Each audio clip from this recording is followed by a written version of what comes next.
To again, limit the questions to about 2 minutes apiece, but again, we'll be somewhat informal on that because we do have some more time to, some more flexibility than usual in this kind of thing. So let me start off, first of all, with a couple I've already received, and I'll just open it to the panel in general.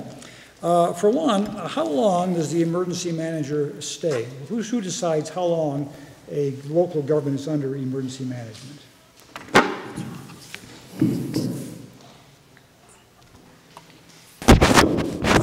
Again, Paul, I hate to make this comparison, but it's sort of like invading Iraq under the guise of weapons of mass destruction, which it was, I guess you could say, a lie. So the same thing applies sort of with the emergency financial manager. The emergency financial manager stays essentially until the treasurer, because there is a clause in the act that says at the sole discretion of the treasurer.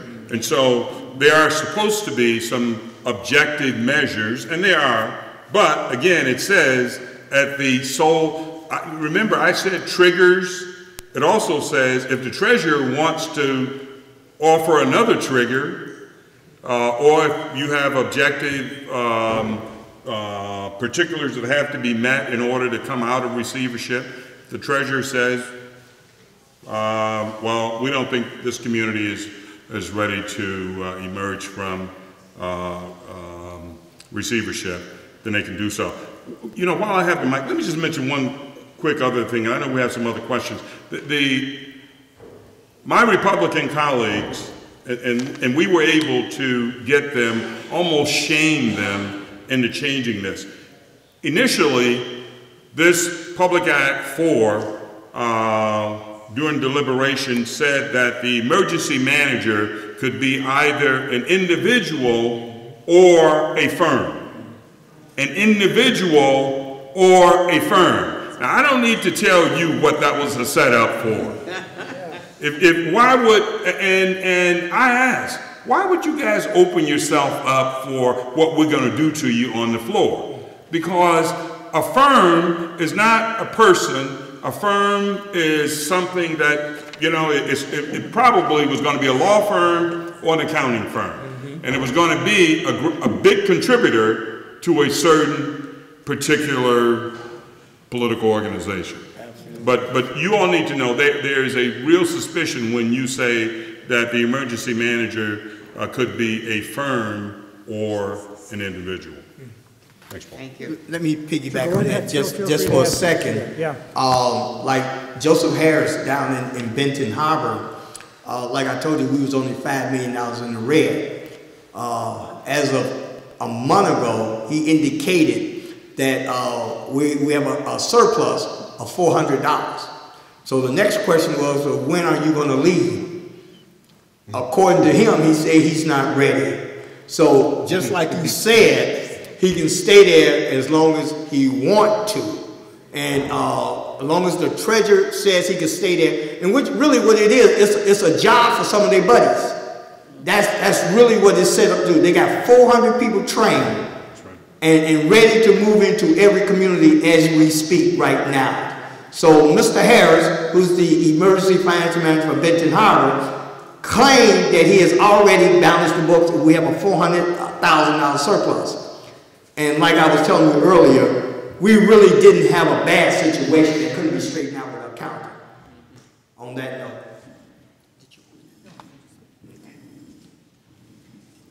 Any other comments on that issue?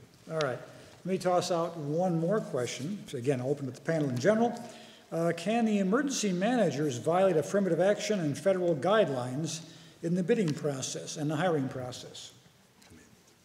Are they limited by federal guidelines on affirmative action for bidding and hiring? Or can they violate those? As far as hey, look, and let me just say this.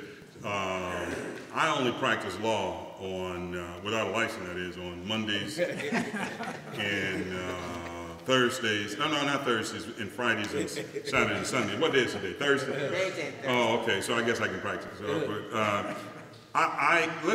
as I read the law, the emergency manager has total power, and where it is moot and it's not spoken, I simply believe the emergency manager can simply say, well, it is clear that the emergency manager has power to void contracts, that is collective bargaining contracts, vendor contracts,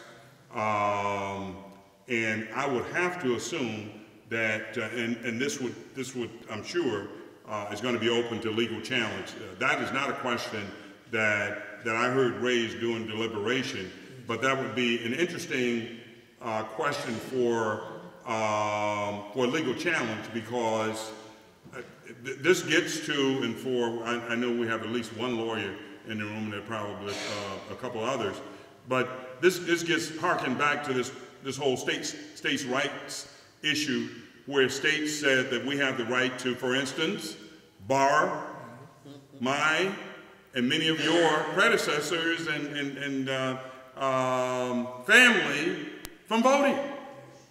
They asserted that, and they said they had the legal basis to do so. Well, the federal government enacted laws, the Voting Rights Act, that took precedent. So, the question would be, and I think, Paul, that is whoever raised that question, I hope you raise it with some legal authority, because I think it's worthy of a potential challenge. Absolutely. Any other comments? One more audience question here. What offices fall under the emergency management law? Does MISHDA fall under that law? Do you know that? Or is it just simply local governments? Mr. Look, and I see Senator Gleason's out there. MISHDA is a creature. It is not a State Department like Treasury, DNR, and others, but is a creature still of the state. So again, I would have to assume, I don't know this, but I would have to assume that the broad reaches of this law may in fact involve MISHDA. I'm not certain. I'm going to say, Senator Gleeson, if you feel like joining us, feel free. That's dangerous to invite. I realize that. I thought we were taking quite a risk here to invite the senator here, but feel free if you're so inclined. Do we have any other questions? Let me. We have one more coming. As we're waiting for our next question, let me throw one more out, maybe on the politics of this a little bit, and that is, as I looked through this, there was a lot of astonishing parts to this, but I was maybe, among other things, astonished by the sheer amount these folks to be paid. And some comment, maybe again, Woodrow especially, but maybe all of you, what was the thinking of the folks who pushed this through? And I would assume we're talking about some Tea Party anti-tax Republicans to authorize a position that pays $500,000 a year, that can bring in a whole batch of other staff and support, that can impose taxes without a vote of the people. What was the internal politics as this thing was being passed? It sounds, I mean, even from the folks who were supporting it, it sounded like one of the last things they would buy into, from that angle. Paul, well, of course, you know, again, I'm not a lawyer, neither am I a psychologist. But if I were, I would say they surely must be crazy. But they were in such a frenzy to pass this legislation that it didn't make any difference whether or not there were things that just didn't make sense. There was originally, as I said, it said that the emergency manager could be an individual or a firm. Doesn't make any sense. In terms of bidding, there was no reference to whether or not the bids, that you had to take bids in terms of procurement of services. Just a whole host of things that just didn't make any sense whatsoever. So I think that my Republican colleagues have been giddy in their delight in being in the majority. And what oftentimes happens when folks are in the majority, they will overreach. And this is a perfect example of folks overreaching. All right, if any other comments on that, I'd like to introduce Senator John Gleeson, who's just joining us right here. Senator, before we go to our next question, if you have any additional comments on the emergency manager law, feel free to add those at this point. Thank you very much. I wasn't originally on the panel, but I'm glad to wage in this battle once again. I used to golf, and I know Woodrow Stanley still does. And every time there's an errant shot, you yell 4. This is Senate Bill 4. This is quite an errant shot, too.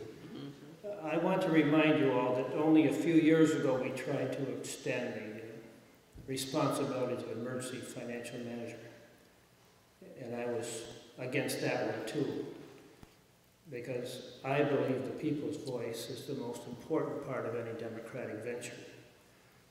It was mentioned earlier by Sister Judy Schultz that Representative Stanley and I weighed in on that effort.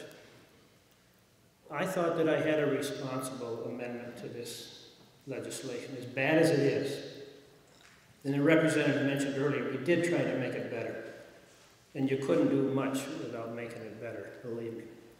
But I was concerned because we experienced a dictatorship only a few years ago in this city. We had a lot of concern. Our number one job as representatives of the people is to keep and create jobs. This was my major concern in that legislation, beyond taking control away from the people. You compromised the community's bond rating. Now, nobody thought about this during that discussion, but this was my amendment. This is what I thought was important. Major construction projects in your communities put people to work, and you have a tremendous multiplying effect when you put people to work. They spend the money in their community. It's local money being spent locally. And I asked one of the present city councilmen, how was your city affected? When the city manager, when the financial manager came to Flint only a few years ago.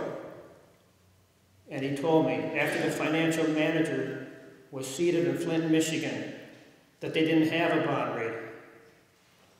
That's troublesome. As Woodrow was saying earlier, they can intervene on all contracts. There's a lot of work to be done in Flint, Michigan, major street projects, sewer, water, schools. We need to put people to work here in this town, but we wouldn't have a bond rating. So how are you going to borrow money to do these projects? That was the amendment that we offered. We thought it was an important one. There wouldn't be much political capital to say that you were going to hold the community harmless with their bond rating. Every aspect of compromising our city and our community's bond rating was affected. With the heisting of the revenue sharing, with the cuts in school funding, over $8 million, the good representative mentioned earlier, our community lost. How in the world can you have any kind of bond rating when the state's stealing the money out of our community coffers? This is a bad piece of legislation. All of us have a venture in this fight, and you should use it. But I want to thank, as I mentioned, I wasn't scheduled to be on this panel. Woodrow knows how volatile I get from time to time about these issues, and I don't want to use up too much time, but you have a job to do in this fight. You have a job to do here. Make sure you do